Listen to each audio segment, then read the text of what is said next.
everybody, welcome to the EM Code. We have Dr. Wendy Ruggeri, who spent more than the usual time with us. Thank you for staying with us.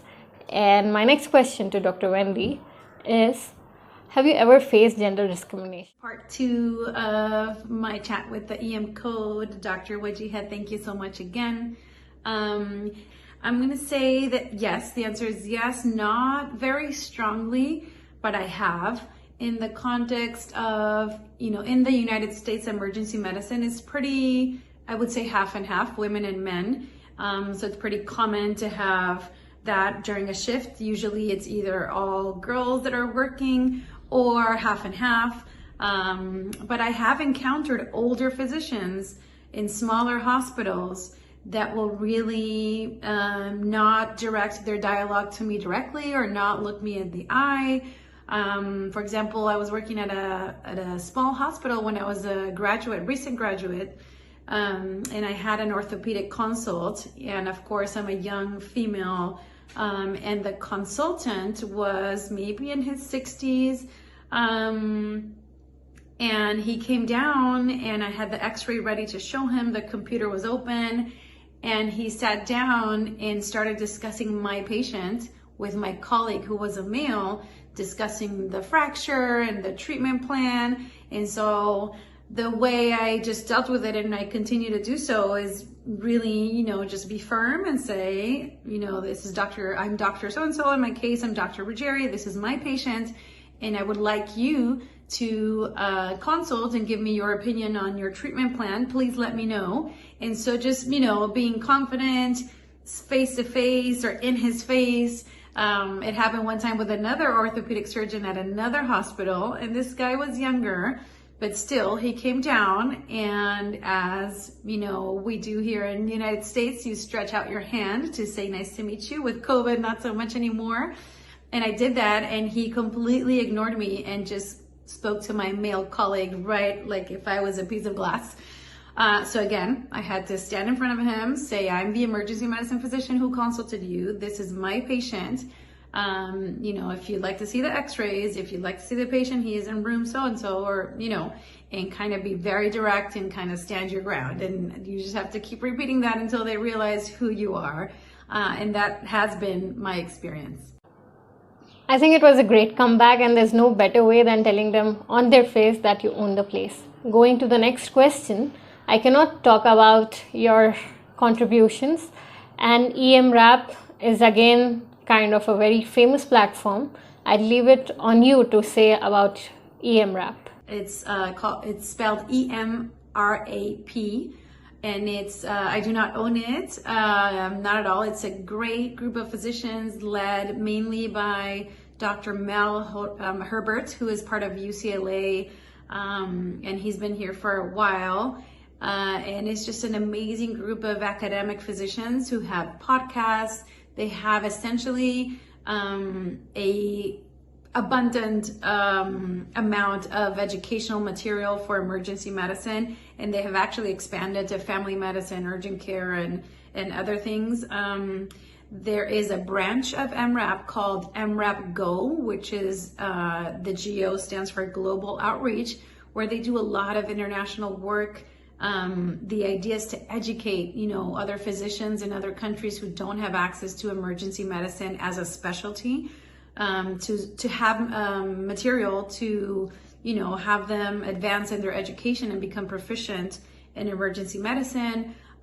We try to advance emergency medicine as a culture. I am involved with EMRAP Go in the Latin America context because I am a Spanish speaker. I am from Argentina, and so I am developing with EMRAP the podcast version in Spanish. So there is a podcast version in English, which is amazing. And so we're trying to bring that information in Spanish to the Spanish-speaking world. So that is my involvement with EMRAP. You should check it out at EMRAP Go on the internet. And they have a lot of scholarships for, conferences that happen around the world. They have a lot of scholarships for our own ACEP conference, which happens yearly here in the United States. It's a great resource for education.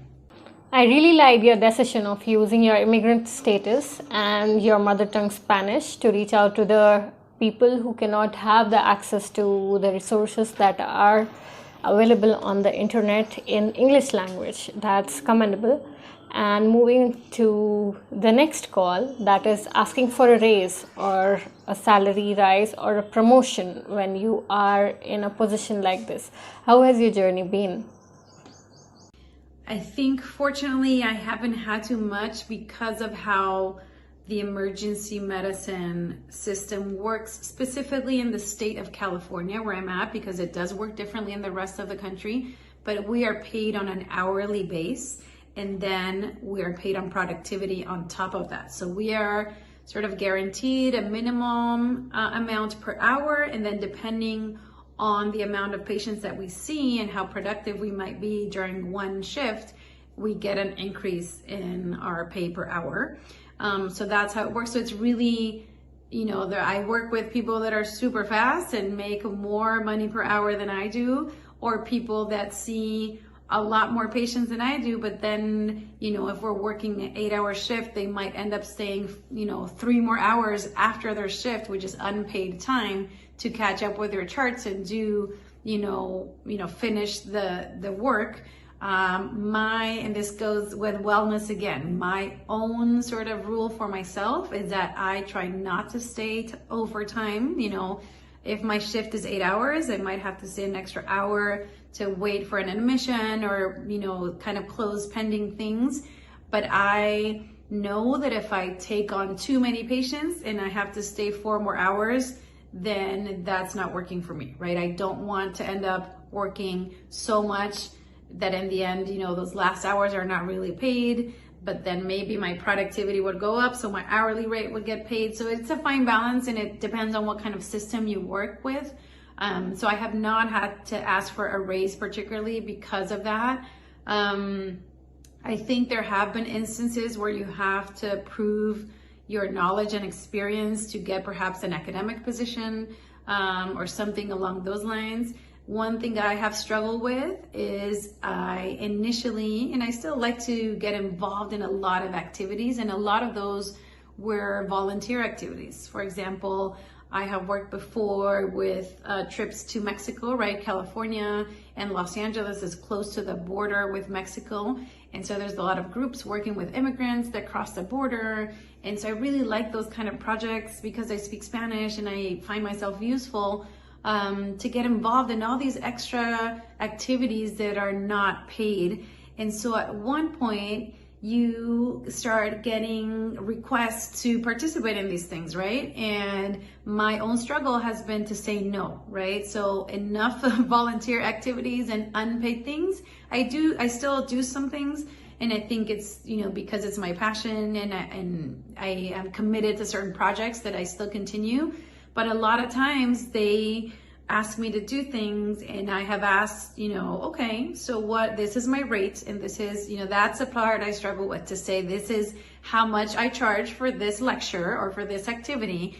And some people will say no, and then I have to say, okay, then I won't do it, even though inside I really want to do it. But it is a struggle with my time and family and balance and everything we've talked about. So I have to learn to say no. Essentially, that is what I have had to learn, is to say no, or to say I should get paid, right? Because this is my expertise and this is my knowledge and this is my experience. And so I should get paid for this. And so that has been my own struggle so far.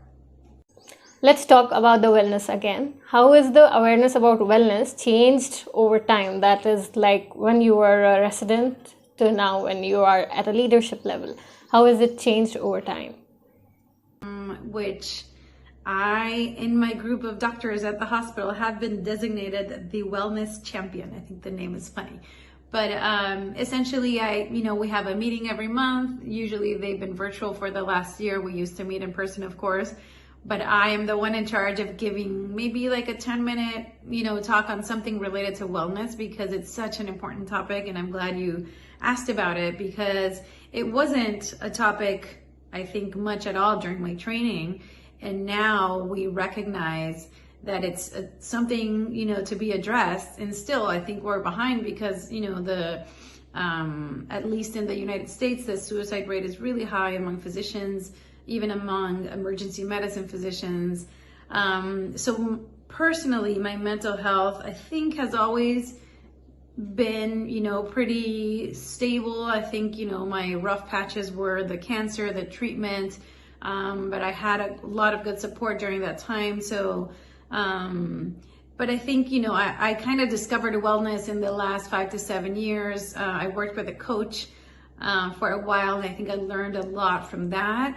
And I think there's so many interesting things, but we have to, press on the brake to dedicate that time to ourselves. And it's so hard for us, right, as doctors in this fast pace, that you have to stop for a moment, whether it's just take a 5-minute time to breathe, to meditate, just to think about, perhaps your intentions of the day, or how do you want to live your life? All these questions that we kind of are on the run and never allow time for ourselves to do that. I think with the pandemic too, right? Everybody, here it's kind of going down a little bit, but in many other countries, they're at their peak.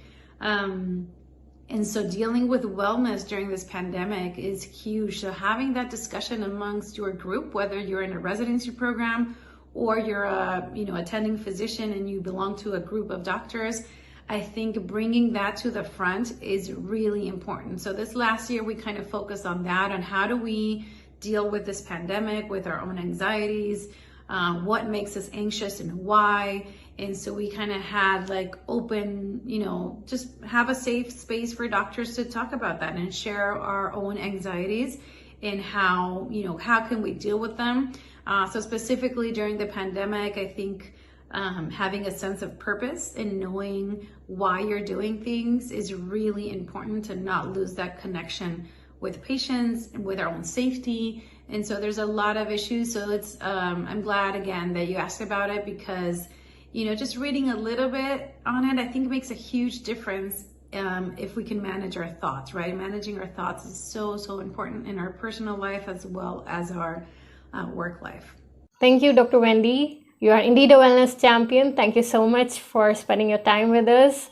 And I'd definitely get back to you in some more time, and I'm sure you would be involved in some more activities, some more initiative, and we'd have some more aspects to uncover. Thank you so much for spending your time with the EM Code. So just to close, I just wanted to say thank you to the EM Code and Dr. Wajiha for reaching out, for showing interest in my story, essentially. So I hope somebody can get inspired to become a physician, to become an emergency medicine physician, because it's the coolest thing, right? I could not do any other specialty. I appreciate those who do get involved with other specialties, because we need people that are passionate about each specialty. So I encourage all of you who are thinking about becoming a doctor to get informed, to find a mentor, to find motivation, to go volunteer and kind of check it out, in person, go to a hospital, find a doctor you can shadow or hang out with, and, try to see if it's what you like. Do not base your decision on Grey's Anatomy or any of those other shows. But just get excited about it, right? Because it's really, really awesome. So Dr. Wajiha, thank you again to you and your project, the EM Code, and I look forward to listening to other physicians' experiences. Thank you again.